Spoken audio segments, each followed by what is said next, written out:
Yes, sir. Good. Good evening, everyone, and welcome to the November episode of Techbiz. This is Techbiz is one of the platforms brought to you from Eco Innovation Center, where we try to provide the support structure we believe is needed for startups to be able to scale their businesses. Eco Innovation has it's a center dedicated to incubating and accelerating startups, majorly for scale. And we do believe that the right support structure and handholding is what is required beyond finances to help startups scale. And that's what Techbiz does. Techbiz has been in the last 120 episodes of Techbiz. We've had subject matter experts. This is the 121st edition. Subject matter experts who have taken us through different learning points, from how to scale your business to how to use the model canvas, business model canvas, how to brand your products, how to look at the term sheet, investment readiness. Subject matter experts who, to a large extent, have supported us by sharing from their depth of knowledge. And today is not any different. We bring somebody who is sound and ground in what they do. And I do encourage that we all take the time to be able to follow her patiently. She's one of the brightest legal minds that we have in this ecosystem. This particular recording and other recording to a large extent will be available to you from tomorrow. And I do encourage, for those of you who are just joining us from wherever you may be joining across the other platforms, that you feel free to join our community where we provide this kind of support and this kind of information that helps you scale. And my colleagues are dropping the link to the Techbiz community right now. Just click on the link, and then it's a community of about 3,000 people there about across different walks of life. Majorly who are part of the startup ecosystem. I think you should be able to join this Techbiz community, and it promises to be a worthy opportunity that you'll be embarking on. And so today, again, I'll consider a topic that I find quite instructive. My work generally in looking at how startups scale, both in academically and in trying to run a venture studio, has seen that beyond raising funds, there are quite a lot of challenges in this, especially in emerging markets. We call them where they are resource constrained, that to a large extent affects our ability to scale. And today we're looking at navigating legal minds to scaling startup, and it's about building a future-proof business structure. You scale as far as your structure can take you, and work has shown that to a large extent it's not just about money. The institutional framework in which startups and organizations exist has a way of either limiting or inhibiting them, either being headwinds or tailwinds. But again, this is not my forte. We have someone who is an expert who will speak to it. She has, and I've known her for a while, been a tech startup lawyer. She looks majorly at the ecosystem, and she's a tech startup advisor and a social impact leader. 12 years experience doing this. She's been supporting startups and technology-driven businesses and entrepreneurs across Africa. She is the founding and managing partner of Catwig and Dale, where she guides startups and technology-driven companies through complex legal landscape. And I will tell you that, yes, our landscape is complex. Until, I'd worked for 15 years before I came into the tech space. And then I started seeing something called SAFE. What's a SAFE? I'm used to a normal SAFE with keys, and they told me simple feature agreements and some interesting stuff. Well, again, that's why we have people like her who ensures that we have the right structures that keeps and maintains sanity and transparency within the ecosystem. And so she's done that for over 12 years. Her work ensures that founders can grow their ventures with clarity, structure, and confidence. Beyond her practice, she has served as the arbitrator at the William C. VIS International Commercial Arbitration Moot, shaping the next generation of legal mind, and as a mentor at Google for Startups, providing strategic guidance to emerging entrepreneurs across Africa. She is also the founder of Catwig Care Foundation, a nonprofit organization dedicated to women's wellness, empowerment, and social impact initiatives. Through a legal framework, mentorship, and advocacy, she has helped countless startups navigate challenges avoid costly pitfalls, and build operational and structural foundations that support long-term growth. She understands that thriving startups must balance innovation with compliance, agility with structure, and ambition with sustainability.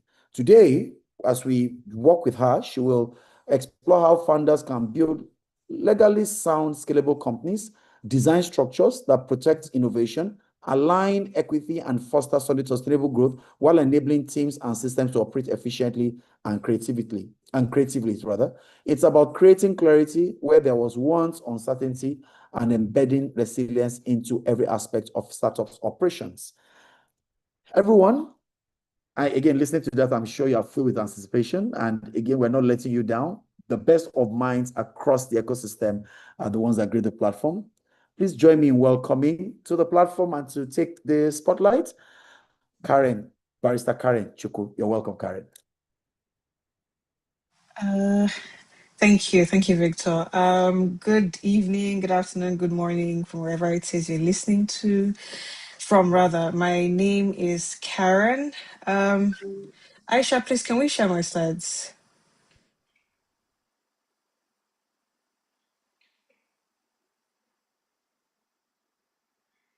Yeah, I think they're sharing now. Okay, all right, great. So whilst we're waiting,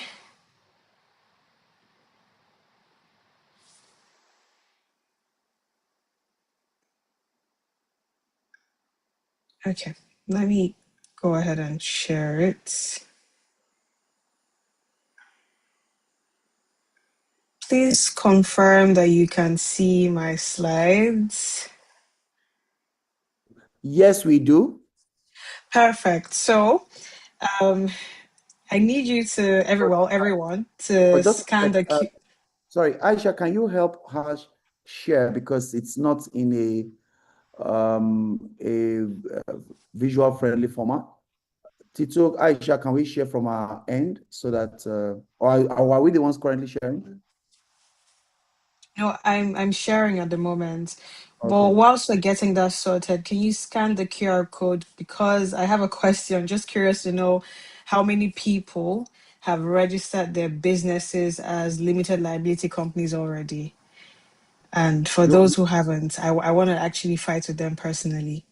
you want to go to the next slide? That's where the QR code is. You're still in the cover slide. So Oh, that they really? can, On my end, it's actually showing the QR code. okay. Okay, let's have people scan it and then you can.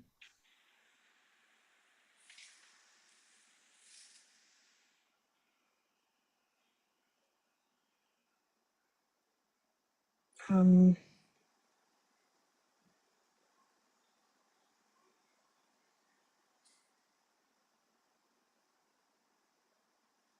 I need to know when.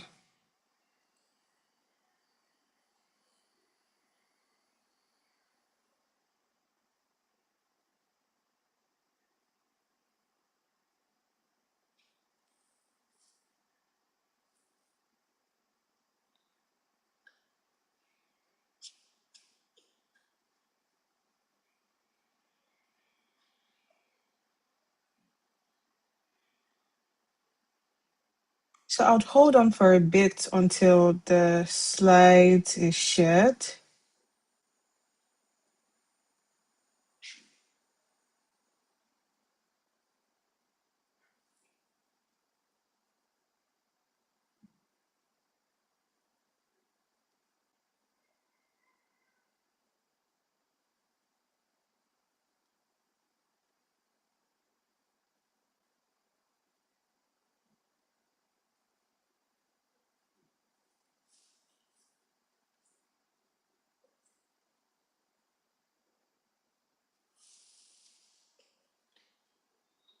Hmm.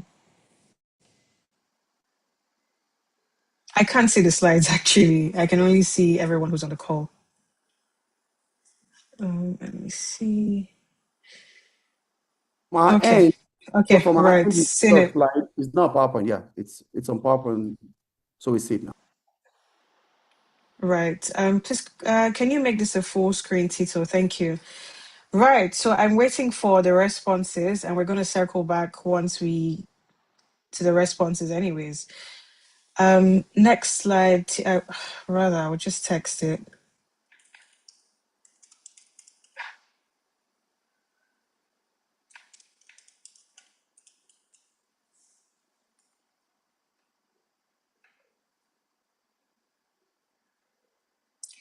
Hi, Tito. Next slide, please. Right. So, why do legal structures matter for startup businesses, not just in Nigeria, but globally?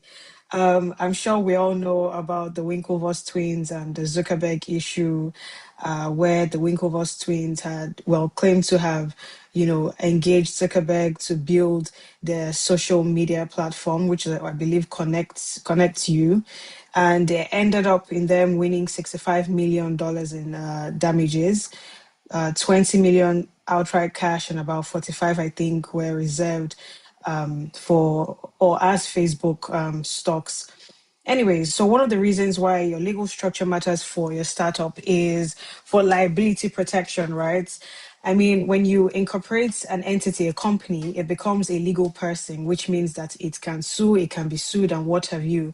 And say I have an issue with the entity, right? Let's call the entity Catwick Nigeria Limited. If I have an issue with the entity, I'm going to sue the entity directly, and when we get to court and judgment is given, etc., of course, it would be the assets of the company, which will be liquidated, and I will be able to get my damages from that.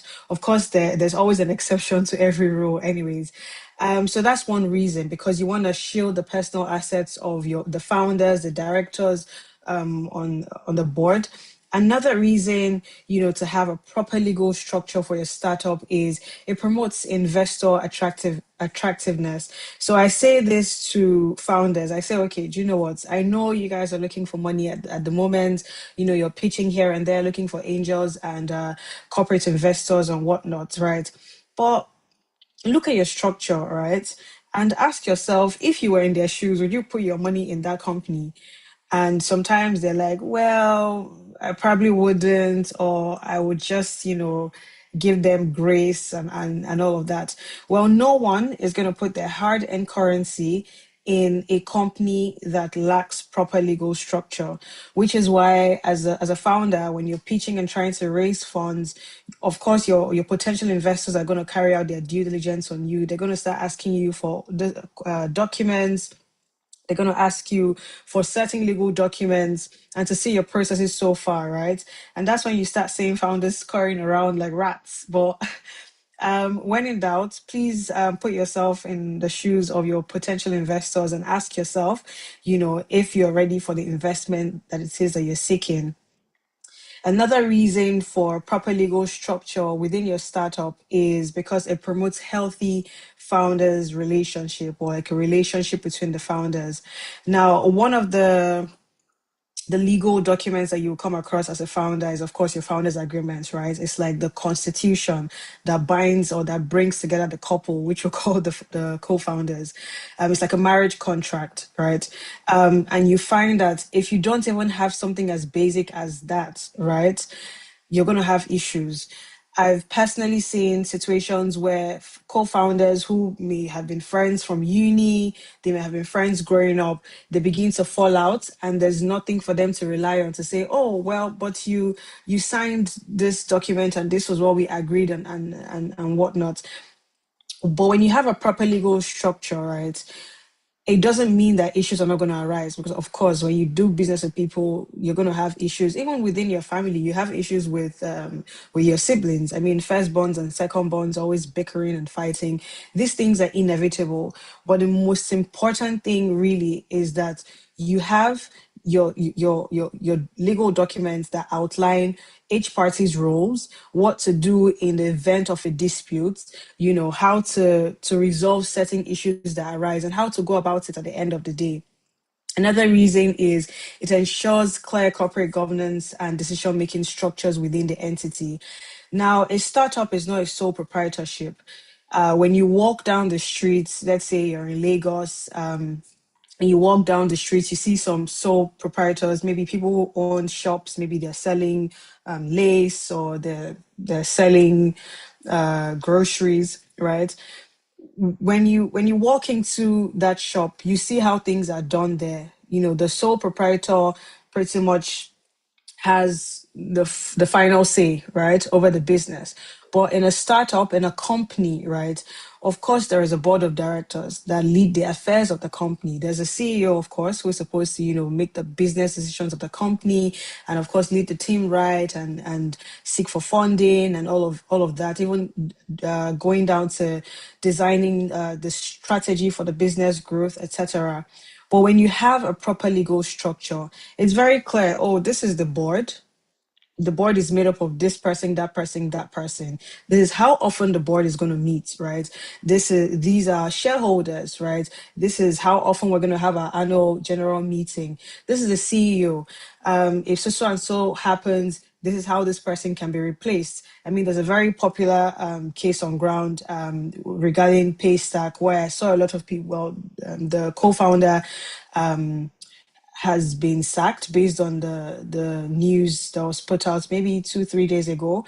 And I saw a lot of people saying, how can the co-founder of a company be sacked? Well, that's how it works, because there is a proper structure within that entity, right? Where there obviously legal documents that this person has signed. Oh, yes, you're the co-founder.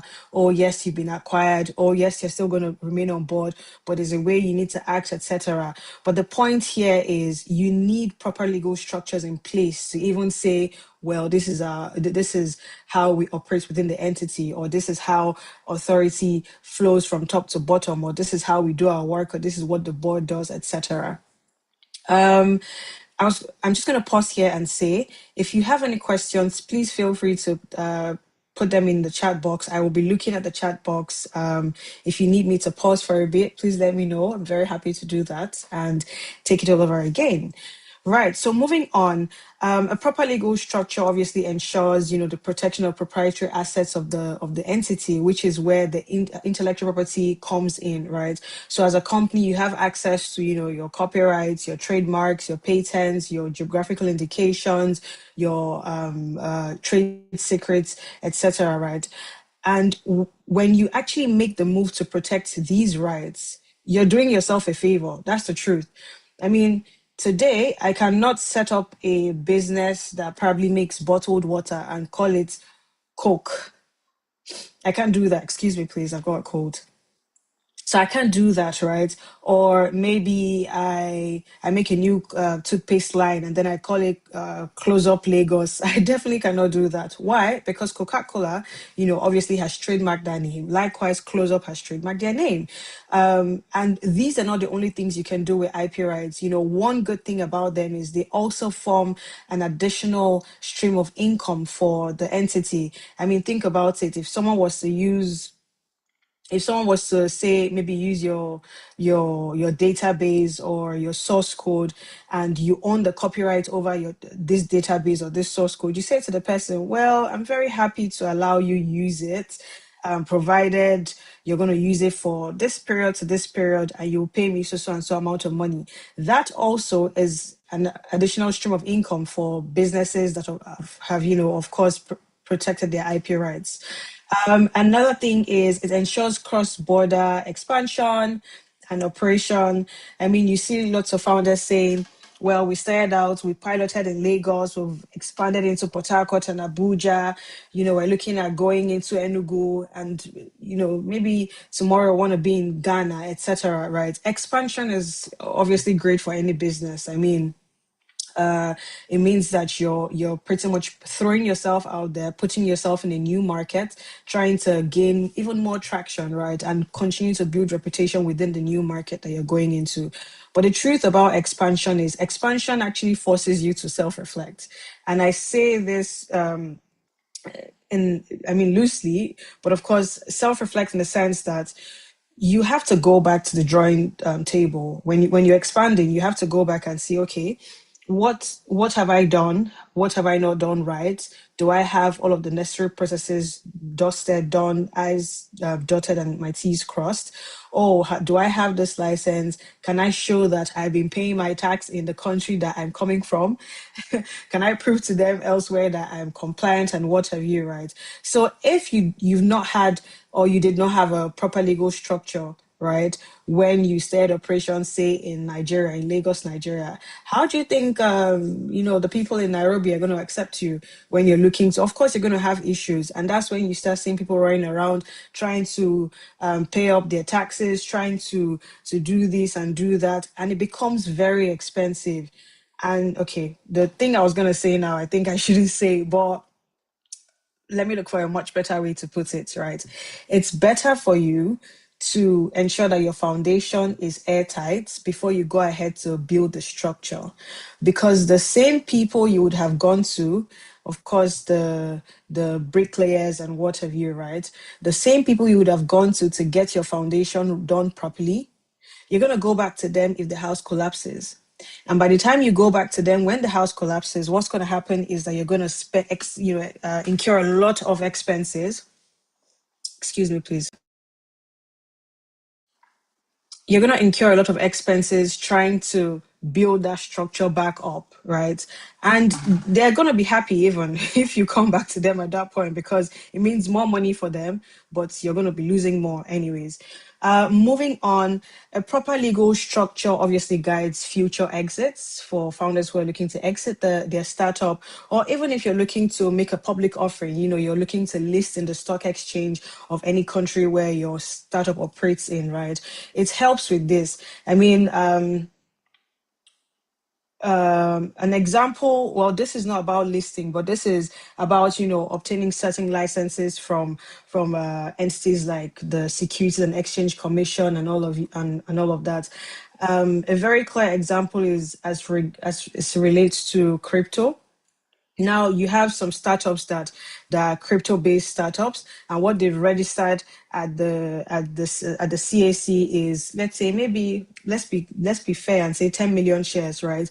But they're probably trying to procure a VASP license from SEC. Who is going to give you that?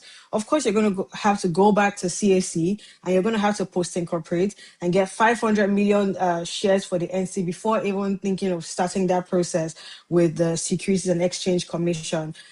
So of course, it's better to be forewarned is to be forearmed. Another reason why legal structures matter is because it increases the credibility of the business. A lot of, just like your investors want to put money in a registered entity, your customers want to do business with a credible business, right? They want to know that if anything goes wrong, they know who to go and meet, or who to sue or to not sue. Anyways, credibility is key, because one major thing that startups are looking to do is to gain as much traction. They're looking to acquire customers, but most importantly, they're trying to retain customers, right?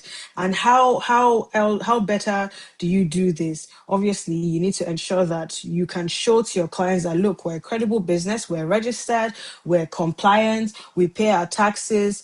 Because if you're not compliant, how are you going to protect the interests of your end users or your customers or clients? Right. So it's very important to think about that. Another reason is it ensures efficiency and compliance. Obviously, making license procurements very easy, just like the example I gave with trying to obtain a VSP license from SEC and all of that. Please, can we go to the next slide? Thank you. Great. So next step here is to register with the Nigerian startup body. And oh dear, I think because this is in the PDF, there was a particular image that was supposed to show first as opposed to this one. But I'm going to put the link in the chat box. And so if you're a startup or you're looking at, setting up one, you can definitely go here and and register your startup. Now, the reason why I'm saying this is because you get access to the startup label, which is helpful, in situations where you're trying to obviously not pay tax, because I mean you get some time off actually to not pay tax as a startup. I believe under if you make I think under 50 million per annum, and if your assets are less than 250 million per annum, then you will be exempted from paying tax according to the new tax act. But the Nigerian Startup Act actually provides that startups can actually be exempted from certain taxes. That's one. Another thing is there's a fund actually that invests in startups, and so you need to have the startup label to be able to access such funds. And of course, you get other incentives as well, especially for startups that probably need to deal in foreign currencies or need to import or export and what have you. Anyways, do that in your own time, but that is definitely an action step I would like to leave you with. Please, can we go to the next slide? Great, thank you. Now, the reason why startups, want to scale or desire to scale is because they want to reach a wider customer pool, right? More customers means more money. It could also translate to investors obviously wanting to put their money in your entity. And it feels good as a founder to actually know that your customer pool is increasing.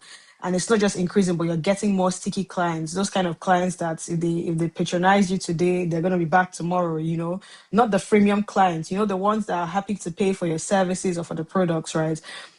So of course, gaining access to a wider pool of clients to increase your profitability, more clients, more money, and to gain, to increase your brand equity within the market, right? To gain more market shares, because your startup is not going to be the only startup operating, providing the same service or products within the same industry. You're going to have competitors, right? But as you grow, the goal really is you pretty much you outweigh or overpower the competitors in the market, which is good for business, right?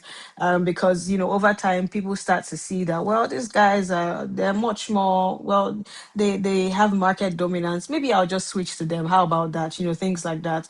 So this is of course why startups want to scale.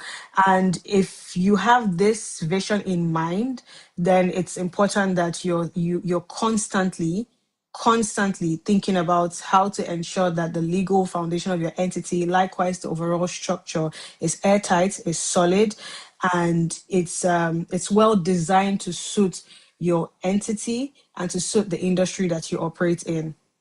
Right. So just food for thought, I guess. Startups don't fail because they lack ideas. They fail because they ignore proper legal and business structure. Tito, please, can we move to the next slide? Thank you. Now, Minefields. So for those of us here that probably love the armed forces or read a lot about war or have maybe experienced war or something or seen it in movies, right? Minefields are very tricky. You hardly ever see them coming, but you know that they're there, right? And you could mistakenly step on one and you don't live to tell the story, or maybe you do with a few missing limbs. But some of the common legal minefields that we see that I've experienced is one, failing to register the right legal entity. It's a very big problem.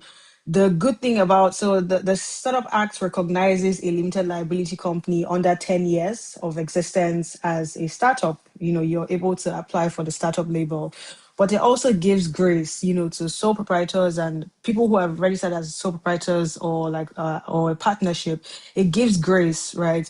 To give you some time to actually go and right your wrongs and register as a limited liability company, right?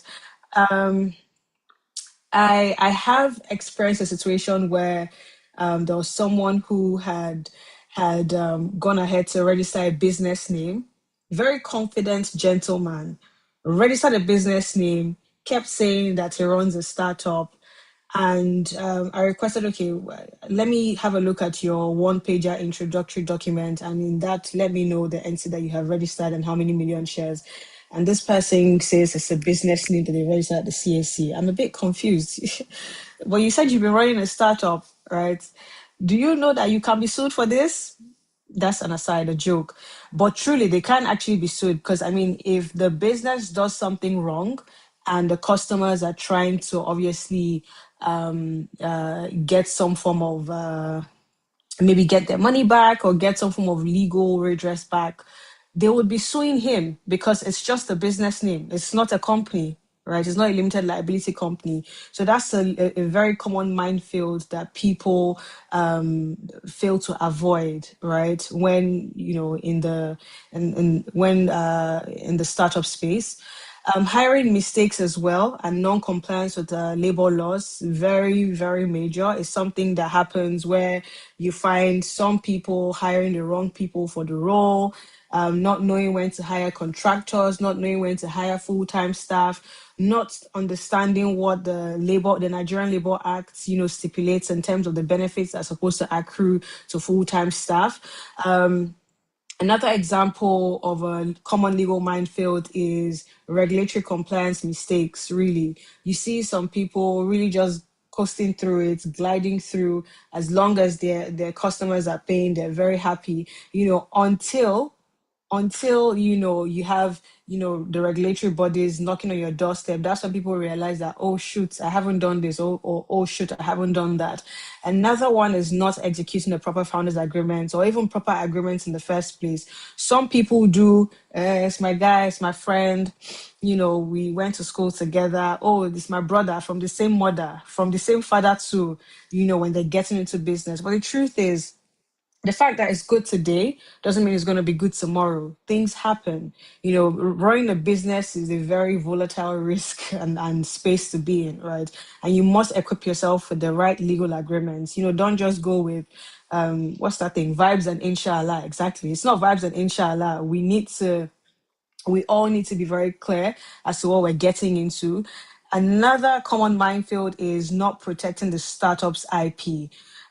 Just a few months ago, I believe for those on X, I'm sure you came across the Paystack Zap and the Zap Africa issue, you know, where these are two different startups, you know, pretty much fighting over one name. And they both said, well, we had registered it.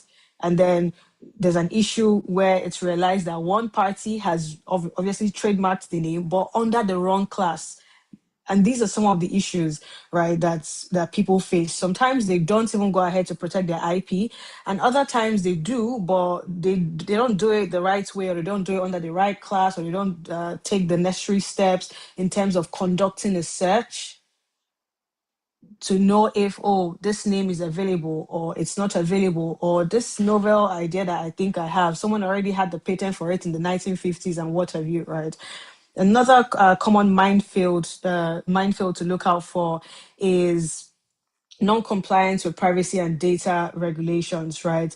I mean, lots and lots of businesses these days are getting access to our data, something as basic as your name, as basic as your phone number, as basic as your email. Excuse me, please.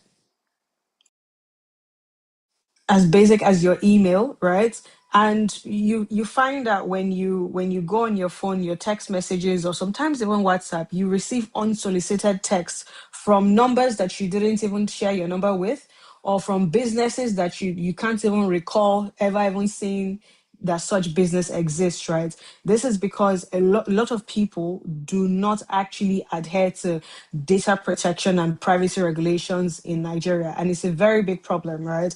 Because the thing is, sometimes 99 days for the thief, 1 day for the owner. The day you're caught, that's when you realize that, ooh, had I known.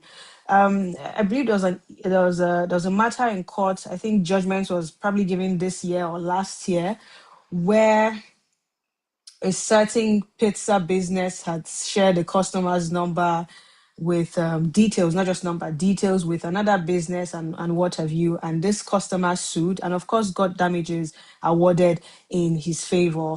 Another common legal minefield is ignoring tax. Pay your tax. Because I speak with lots of young Nigerians and they're like, what's the country doing for me that I have to pay my tax? But the truth is, the road you're driving on is still from the tax. If people didn't pay their tax back then, we wouldn't have those roads. And yes, it's very, up to debates or open for a debate and what have you. But it's very important for you to be compliant, right? You must pay your tax. As a business owner, as an employee, as a company, you must pay your tax. That's just it. That's your contribution to the government. In fact, paying your tax even gives you more rights to demand for better from your leaders. You cannot stay in your house, you go to work, come back, at the end of the month, you're not remitting your tax, and you think you want to come and start demanding for this one and that one. No, no, no. When the rest of us taxpayers are talking, you wait behind. Don't talk. Wait a minute. But yes, please, please, please pay your tax. Another thing as well is not planning for your future. Life is not, let's just see how it goes. You definitely have to plan as a founder, you definitely have to plan. Where do you see yourself, in 3, 5 years time, right? You've set up the business today, you're trying to raise funds, etc. But what's the end goal for you? Are you looking to exit the company? Are you looking to IPO? Are you looking to list in maybe the Nigerian Stock Exchange or the New York or the London Stock Exchange? What exactly are you looking to achieve, within so and so period of time? That helps you actually. It helps guide the kind of decisions that you make. It helps ensure that your tentacles are always at alert, knowing what's good for the business, what's wrong for the business, the right legal steps to take, etc. Even down to knowing where to receive investments from.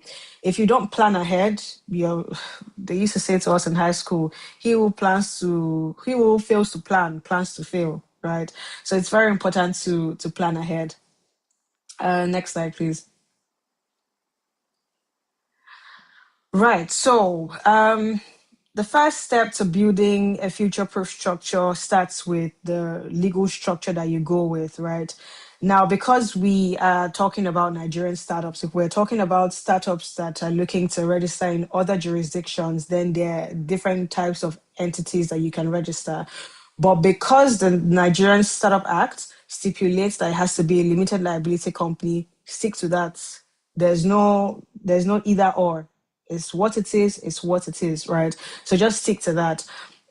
You need to obtain the relevant licenses. So the beautiful thing about doing business is if I run a startup in the health or let's say medical industry, right? The licenses that apply to my startup will be very different from the licenses or permits that apply to a fintech startup. Likewise to an edutech startup, right? Or to an agri-tech business, right? So it's very important that you identify the right licenses to procure and the right permits to procure. And one issue that I know that some founders face, especially those who haven't raised, is the fact that sometimes some of the licenses can be expensive, right? To get them, especially in the fintech space. Sometimes the license can be really expensive for those who haven't raised any form of capital yet. But first things first, right? I mean, success is opportunity meeting preparation. So the first thing is for you to even know the licenses that apply to you, right? Or this license, I need it to get me from point A to point B. And the beautiful thing about it is even whilst you're seeking investment, this could also be one of the reasons or one of the, you could state that, oh, I want to use, let's say 2% of the investment sum raised and put that towards acquiring or acquiring so and so license or procuring so and so license, right? It even shows your investors that you're forward thinking, you're a very smart person. They're not giving you the money to, go and while it away somewhere or spend it somewhere, but they know that you have literally apportioned every dime of your investment, is going somewhere that's going to help the business to obviously scale. Another thing really is compliance, and I cannot state this enough. I think I already spoke about this a lot in the previous slide, but please ensure that you pay your taxes correctly. Just this year, had a client that had about 23 that had actually remitted their taxes for a certain year about 2, 3 years ago. And They remitted it for all staff of the company, but it was remitted wrongly. And so what their records are showing is that for that particular year, tax was not paid. But they did pay their tax, but they did it the wrong way, right? And what we had to do was get in there and try and obviously solve that problem, because yes, they paid, but the question was it paid right? Or was it paid wrongly? So please, please, please always file your taxes correctly, comply with the relevant labor laws, and insurance. I'm going to say that so many times so that it sticks in everyone's mind. I know that a lot of Nigerians don't really believe in insurance, right? The same way they don't believe in legal, but that's a conversation for another day, right? But insurance is very important. Some people say, well, I'm just going to be paying a premium. I will most likely not need it. Then ask yourself, what if you need it? What then happens at the end of the day? Do you want to lose money? Do you want to lose your client base because you didn't pay how much premium? Because the amount you're going to pay is definitely not going to be the amount you would lose if you do incur or face a risk that shakes the business at its core. So certain types of insurance to look out for as a startup: cyber insurance to protect yourself from cyber threats, very important. Especially if you're an NC that knows that you're going to be housing lots and lots of privileged information, you definitely want to protect yourself from that. Your public liability insurance as well for third parties that probably come to your business address to conduct business with you, etc. And professional indemnity insurance as well, right? Especially this for developers, right? For people or entities who are probably who build products for their clients and ship out and what have you. You want to protect yourself as much as possible. I promise you, the premium is never up to the amount of money you're likely to lose if you do actually incur that risk. Next slide, please. Great. So now, in the founders agreement that I have spoken about, I think 2 or 3 times now, there are certain clauses that must be there, right? One of them is your equity split and vesting schedules. Please, please, please, please, please. There is no co-founder. I don't care if you're the one that came up with the idea. I don't care if you're the one that built it. But every co-founder will be treated equally. Once you join and you sign that founders agreement, right? Your equity is obviously has to be discussed, because I promise you, equity raises issues in the future, and it's not even when people don't have 100,000 in your account or maybe 1 million. It's when you've raised pre-seed 500K. Oh, you've raised seed 1.5 million US dollars. Oh, you've raised Series A, this so and so million US dollars. That's when you start to see, founders have issues with each other because of the equity splits. So I say this to people: it's very, very important for you to have the difficult discussions at the beginning. Have all those difficult conversations at the get-go. Oh, guy, I believe because I came up with the idea, maybe I should take just 5% higher than the rest of you, and that's it. Or, oh no, well, I'll be spending my time building. Have the difficult conversation and then solidify it in your founders agreement. The vesting schedule is very important as well, because nobody is going to come and from the day you sign, you're taking all your equity. It doesn't work that way.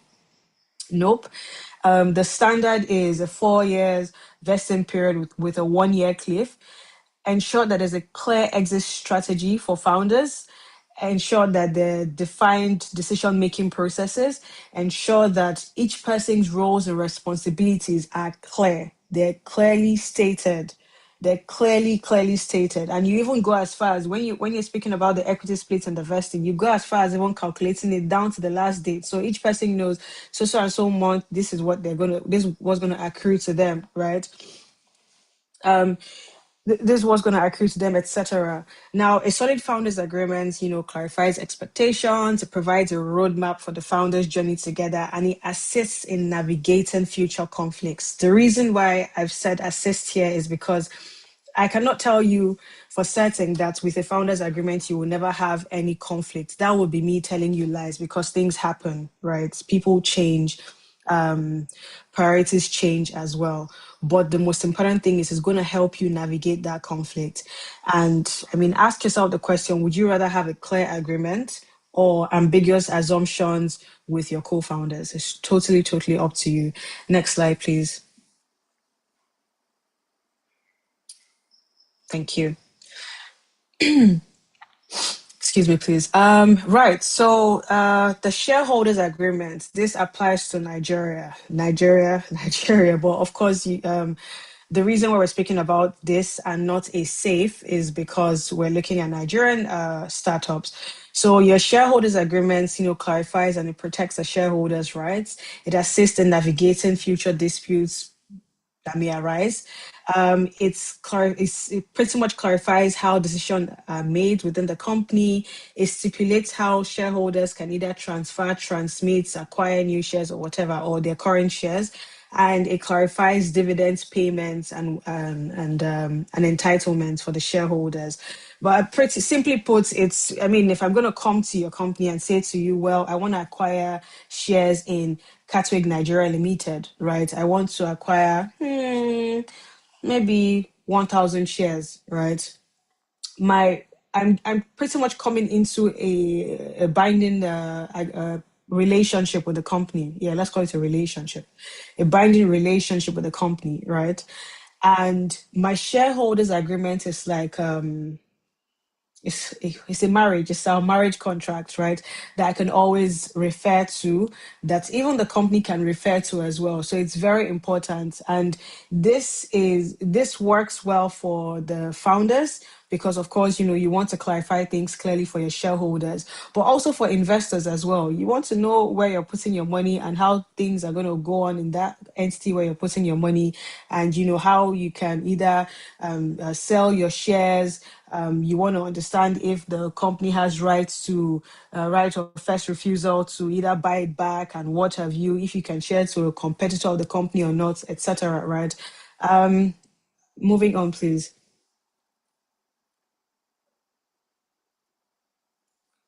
Right. So Adunola Fosomi, very, very fast, faster than her shadows. Love that.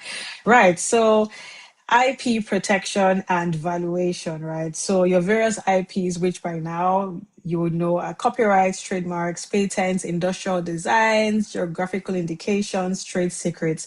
Copyrights are for literary and artistic works. So your database and source codes actually count as what can be copyrighted. Trademarks is pretty much what's that mark that you want to use to identify your business in the market. Is it your name you want to use, or you want to use your name and your logo, your slogan? It covers down to cents, even actually. Trademark actually covers down to cents for those in the, let's say, fashion industry that probably make perfumes. Patents are for inventions, new inventions. You've either come up with something new or a new way of achieving something, right? You can patent it and hold that right for 20 years. You find that patent holders are racking lots and lots of money, lots and lots of money, because when you have a patent or when you hold the patent right over something, no other person really can build a similar thing. Let's say I hold the patent over making this, right? If I hold a patent over making this, I mean, no other person can make something like this without coming to procure a license from me. And me being the money lover that I am, I'm definitely going to say, well, I'll allow you use it for 6 months. You can use my innovative ideas for 6 months, but you have to pay me so and so amount of money. So you find patent holders in the pharmaceutical industry, in the auto industry, even the aerospace industry. They make a whole lot of money as well because they know their onions really. Geographical industrial designs are for shapes, right? Three-dimensional shapes. So you can design something, let's say a lamp, how a lamp is supposed to look and all of that, and you design it, and you can actually get that you can protect it, under industrial designs. Geographical indications are pretty much, as the name implies, it shows where something has been made, right? The most common one is the Swiss watch, right? So I cannot wear, or rather, I cannot make an Apple Watch and then go and put a brand on it saying Swiss made. That's just wrong. I can't do that. The reason being because the watch itself, technical development of the watch, the assembling and all of that, they were not done in Switzerland. It has to be done in Switzerland. Oh, Mr. Victor has turned on his video. Do I have to actually end soon? Oh, I can't hear you. So that we can see. But have you started doing the question and answer? Yes, we're getting there. We're getting there. Okay. We're almost Okay. done. I'm gonna run Okay. through it. So geographical indications. I'll give an example that we can all relate with. So I think there's a particular part of Yoruba land where they say yams are made, and that particular yam helps women give birth to twins. Mr. Victor, please confirm. Good. So a business idea that I have, I'm not telling you to steal it, but the business idea that I have is to go and make yam chips out of it, and I can brand it, maybe the name of the town where I've purchased the yam from, so and so made, or so and so yams or whatever, and I actually hold that over it. And then trade secrets are pretty much secrets, hush hush, that help your business move forward. I don't know the secret formula for the drink Coke. No one knows. Even the Coke lovers don't know. Anyhow they want to do it, they can't find out. And that's because once it pretty much falls into the public domain, the brand or that brand Coke is gone. Biggie can make Coke. Pepsi, their major competitor, can make Coke. So it makes it useless, right? So trade secrets, very important part of IP, which is where NDAs come in. And I'm sure that we know what NDAs are, non-disclosure agreements. You see, you read, you hear, but you don't talk. All right, please, let's move on. And I'm going to get to your questions soon. So, tailored contracts, very important. Ensure that you're signing the right or executing the right contracts with your clients, with your employees or contractors, with your vendors and your suppliers, right? Very, very important. Don't just go and make a one size fits all for all these classes of people, because that's not how it works, right?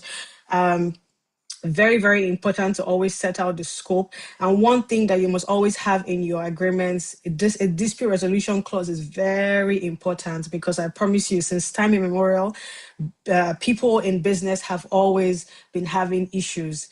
Disputes must always arise, even between father and sons or brothers or whatever.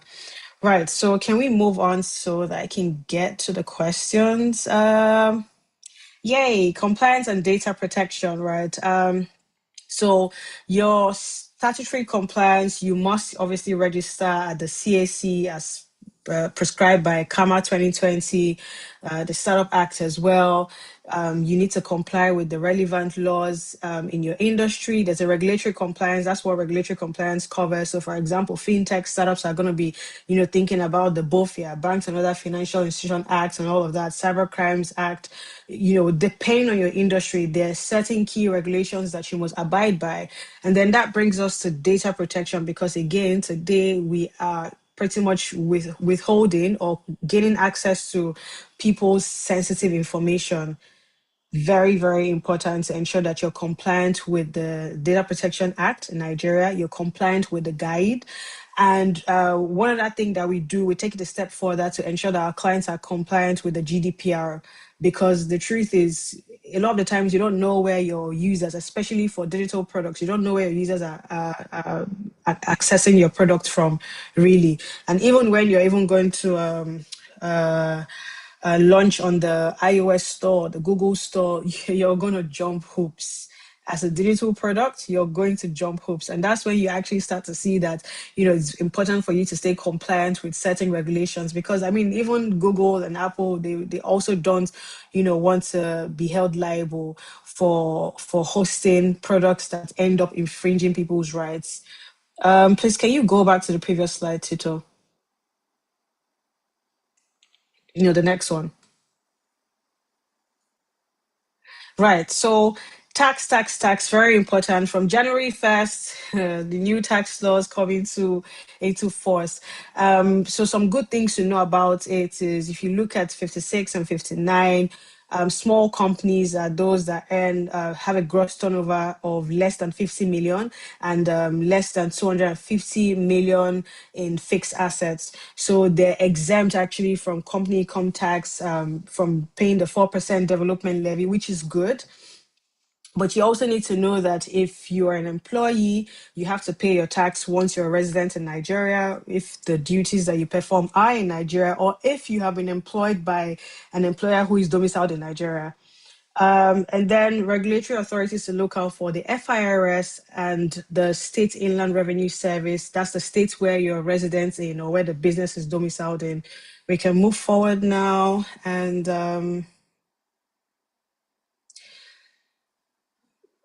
I think we've spoken about investors. So, but one thing to let you know about seeking investments is whilst your investors are going to be carrying out due diligence on your startup, it's very important that you also, the founder, the startup, carry out due diligence on them as well, because there are certain investments that you receive and they can hinder getting follow-on investments, and you want to avoid that as much as possible. Also, some corporate investors, some VCs may not be better suited for the industry that your startup operates in, right? So whilst you probably, let's say the VC is good with fintechs, they've funded lots of fintechs that have gone on to do amazing work, but you're a health tech startup, you're going to be there when they're introducing their portfolio fintech startups to other follow-on investors, or even helping them with key hires. And then there's you just there looking, because they probably don't understand how they can support you don't feel like you're supported as much as you should be. But anyways, do carry out your due diligence on them. Ensure that you're executing the right investment deals. Always get a lawyer involved. Do not make the mistake of a certain young man who had received I think about 40,000 USD in exchange for about 80% of his company. Do never make that mistake. I promise you, you don't need the money that much to grow the business. Please never do that, because a decision that was made some years back is still biting the person till now. It's very sad to see, but please don't say it can never be me, and then they dangle small money in your face and you're like, woo, please. We can move on now. So just to round up, identify key documents that your investors expect. Keep your virtual data room intact, very important. Protect your IP, ensure that you're hiring the right people, understand the risks that are very common in your industry, and work hard to prevent such risk, and ensure that you stay compliant. And hopefully you would run a successful business rather, that scales and expands beyond Nigeria. Fingers crossed, we're rooting for you. Next slide, and that's us. Good. What are the biggest IP pitfalls for a startup operating in a fast-moving tech sector like AI, fintech, or health tech? Adunola, do you mind unmuting?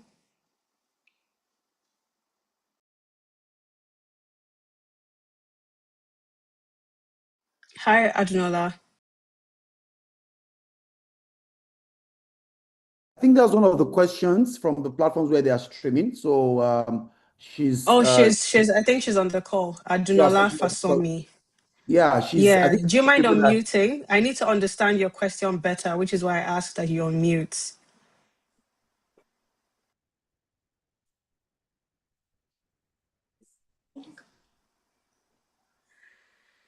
I think it's one of the questions they picked from the streaming platform, I think LinkedIn or Facebook thereabouts. So maybe she's not the one that asked the question. Abdullah is part of Bolatico's team Oh, in there, yeah. oh, So they are the ones mm. that are manning the different platforms where the Oh questions are. dear, oh dear, oh dear. Okay. Um, I mean, with if you operate in the AI space, you definitely want to copyright your codes, definitely your whatever database that it is that you have. In the fintech space, I mean, you can benefit from several IP types, from things as basic as your copyrights, your trademarks, your patents. That's if you have a novel invention. The health tech space, similar as well. But when you say the biggest IP pitfalls, I mean, the biggest one will be not protecting your IP, or pretty much trying to take someone else's IP and trying to pass it off as yours under your own work when you're looking to protect it. These are some of the issues that are likely to arise. How can one's creativity, imagination, and instinct be innovative? How can it be innovative? With that I, also, I, but I think, yeah, but I think I above all, mean, yeah, I'm okay, so struggling. if we talk about like your creativity being, how can one's creativity be innovative?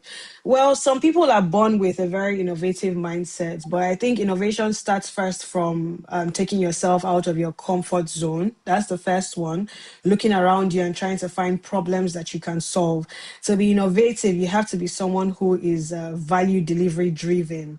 You like to solve problems. That's one way to actually trick your brain to think innovatively. And I hope that that answer helps that person.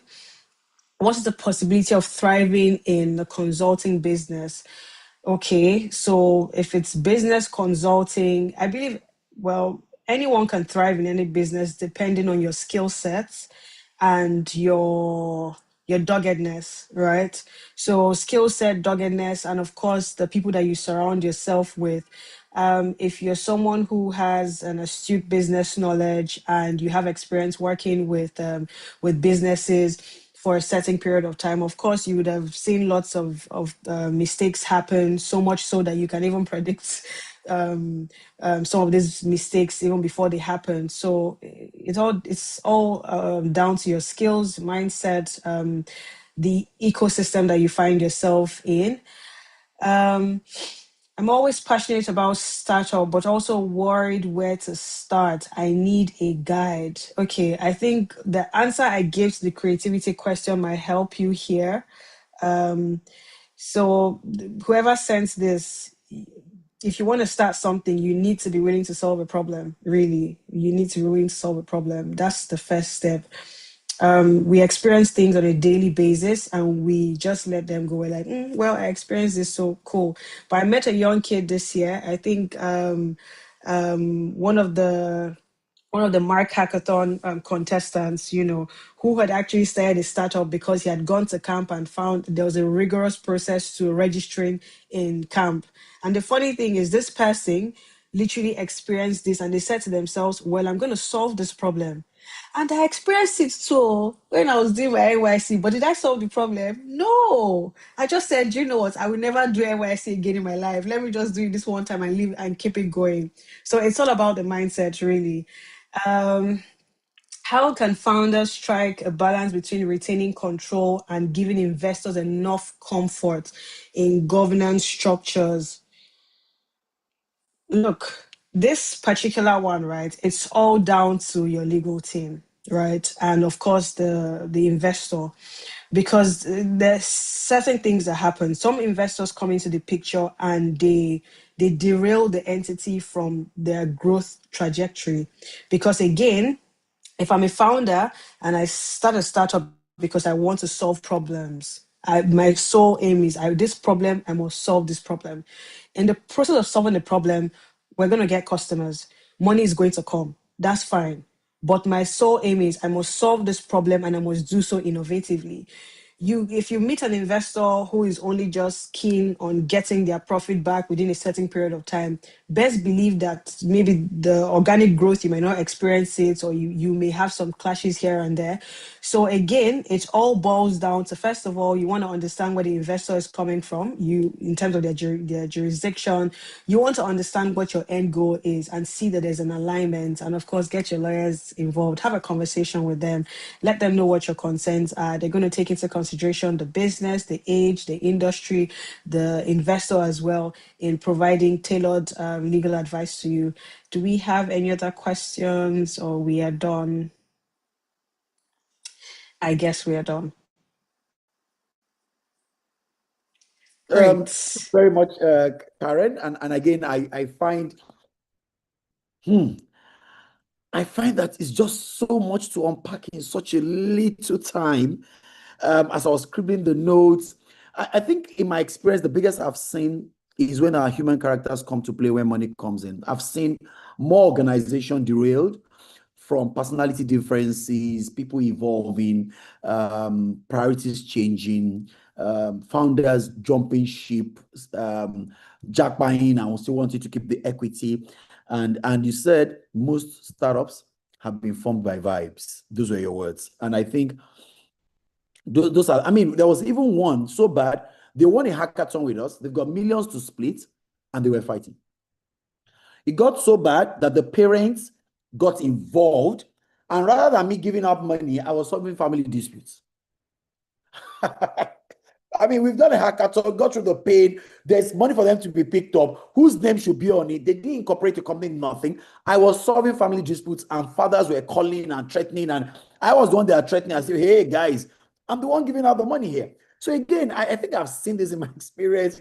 But as you were saying those things and you delved into taxes and all that, I was just like, we need to have this again. I think it was, I don't know what we could do. Maybe we just need to have this again. Maybe there's a webinar you are organizing or something you're doing. I'm sure my people will want to know in the ecosystem how else they can be able to tap into your depth of expertise. And I think even as us as Eco Innovation, we may need to have a mixer that is dedicated just to the legal line minds and have something in where we push it out there, get people maybe one quarterly, not just a webinar, but something real big, because I think also it allows people to concentrate and they feel it because the legal issues, the legal constraints are so big that many organizations, I agree, are not scaling today because of those internal things. And once the internal squabbles happen, there's no way you're going to be able to scale. But even for me, with all the years, it was just so much for me to pack in and unpack at the same time. Thank you so much. Thank you so much. Thank you so much. You're I welcome. like I like what you said about taxes. Startups don't pay taxes. Startups assume Yeah, they are. like that's one thing I was even gonna say about the Startup Act because there's this saying, "My people perish for lack of knowledge." Right? The True, true, Startup true. Act actually came in and made it so easy because they're like, ah, "Yeah, a small boy in the game. Why should you come and pay tax? Don't let the poor breathe. Don't suffocate Yes. them." That's exactly what the act came in and did. Really, that's what the act came. But a lot of startups don't know this. That look, you can actually be exempted from paying certain kind of tax, which is also good for the business because then you have more resources to actually put into maybe marketing operations and whatnot. But again, legal is highly underrated in this ecosystem, but we'll get there hopefully. Yeah, I think, like you said, legal and insurance are two most underrated um, covers that every business needs. But if you've been in business long enough, like I've been, you know that the two most expensive when there's a casualty. And Two most we expensive. like it, but don't tell anybody. Because if you had solved it from the beginning, if you had solved it from the beginning, easy, Uh, easy peasy. 20 years experience tells me those are the most expensive when Yes. I can tell you for free. But And for it's as good many for people as are business. It's listening, good for business. no, no, no, no. We need to make sure they survive. We don't want accidents. So we encourage, please. And again, she will drop. And please, sorry, you do me a favor in the chat room while I round up. Please, can you just type in actually your email or your handles or something? I'm persuaded people want to reach out to you. They want to know how to take this further. They want to know how to, because again, we struggle because we don't have so many people who understand the ecosystem. We don't have so many subject matter experts who understand the nuance of the startup and the covers they have. And I'm sure be a beautiful. She's dropped our LinkedIn details. Please feel free, send her an email, follow on LinkedIn, hit her up, and let's talk about it. But guys, I have to do a hard stop. So thank you very much. I wanted you to continue, but I didn't want you to continue because I wanted to make sure my people, people going home and all that. Some stay back in the offices to be a part of this. I wanted them to be able to move on and respect their time. So we just had to run it up. But thank you so much. it's invaluable when we have such brilliant minds and experts come to grace our platform. We don't take it for granted, okay? And for everyone, I mean, I could go on with carrying on and on, but I have to respect your time. I want to say a big thank you to you keeping a date with us again every last Thursday of the month. And this happens to be the last one for the year, because in December I will be taking us through a forecast, and we're looking at what 2026 should look like for the startup ecosystem, and I'll be anchoring that. But again, I want to say a big thank you to every one of us who was a part of this and kept the day with us. And my team is already flagging this. Yes, the biggest platform, the largest and biggest tech gathering, arguably in West Africa. I will say, maybe not in Africa. As of today, over 20,000 participants have registered. As of today, we have close to about 50 exhibitors. We have about 60 conference speakers. We have people flying from different parts of the world being a part of it. We have one of our speakers from the US. One is coming, the first female African astronaut. Sarah Salve will be the one talking about keynote, talking about how future technologies can help emerging markets. And you dare not miss this AOT. You need to be a part of it. Future technologies and a sustainable Lagos. There is a deal room there. There's a collaborating Lagos. Quite a lot of things. But what do you need to do? Just go up and register. I mean, there's a whole, we've got 5 partners who are coming to facilitate upskilling and a career pavilion. I mean, you just don't want to miss it. And for everyone who's interested in tech, you're a player today, you're a policymaker. That's what AOT is about. Please make sure you keep a date. It's on the 4th of December 2025. It's a full day event, 9 a.m. to 9 p.m. And in the evening session, we're going to have, it's just more of an awards and a gala where we're recognizing people who are helping to build the ecosystem. You don't want to be left out. So please make sure you register at www.aotlagos.com. And this recording of Techbiz, quite instructive, will be up by tomorrow, 12 noon. This and all the other 120th different episodes. 120, wow, that's a lot. That's a compendium we put out there with PowerPoint presentation. They will be up by 12 noon tomorrow. Do make sure you go there, listen to it again, play it over. You have questions, reach out to us. My colleagues will drop the link to the place where you could download. That's www.techbiz.com/webinar. Please drop it in the chat link so that people can be able to access it. And you want to join the community where we can be able to get your questions, link you to other facilitators and mentors like Karen. Make sure you join the Techbiz, the ecosystem where we have the community, and please make sure you join the Techbiz Nation rather, and they've also dropped the link, and that will take you into the community. I do want to say thank you. I don't want to keep it so much again, and I say big thank you to my team in the Eco Innovation Center for putting this together. My name remains Victor Gbenga Folabi, the founder of Eco Innovation Center, saying thank you for keeping the data with us, and I look forward to hosting you for AOT as we begin to round up the year. Thank you, and do have a great weekend ahead.